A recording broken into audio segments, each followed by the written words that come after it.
Many Grenadians listened to the address delivered by Prime Minister Dr. Keith Mitchell on Tuesday and were happy with some of the changes made, which allow people more unrestricted movements.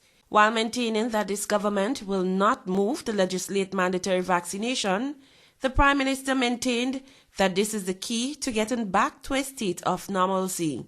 No one can force you to take the vaccine. No one.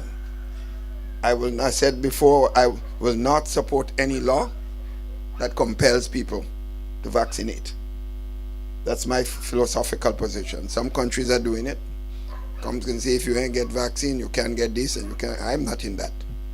That's a human responsibility. Protect yourself. But my urge is to vaccinate, because that is the way we can get back to business as usual. While the Prime Minister delivered the headlines on the changes, the details came from Attorney General Dia Forrester. Thirdly, daycare centers also have the requirement to present the vaccination status of individuals working there. Likewise, to be able to open or to be able to discharge duties at that business as an employee.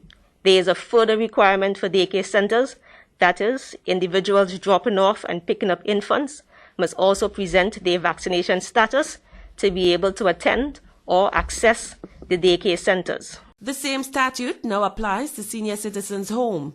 Following Tuesday's announcement, observers said it has become apparent that the country is being slowly pulled along a path of mandatory vaccination, even in the absence of any definitive announcement from the government. Public Relations Officer of the National Democratic Congress, Claudette Joseph, was asked about the party's position on mandatory vaccination.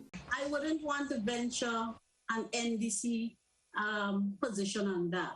But what I can tell you is that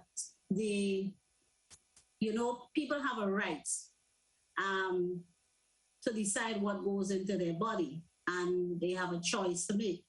But one of the early principles you learn in constitutional law in terms of fundamental rights is that those rights stop where they begin to affect other people's rights.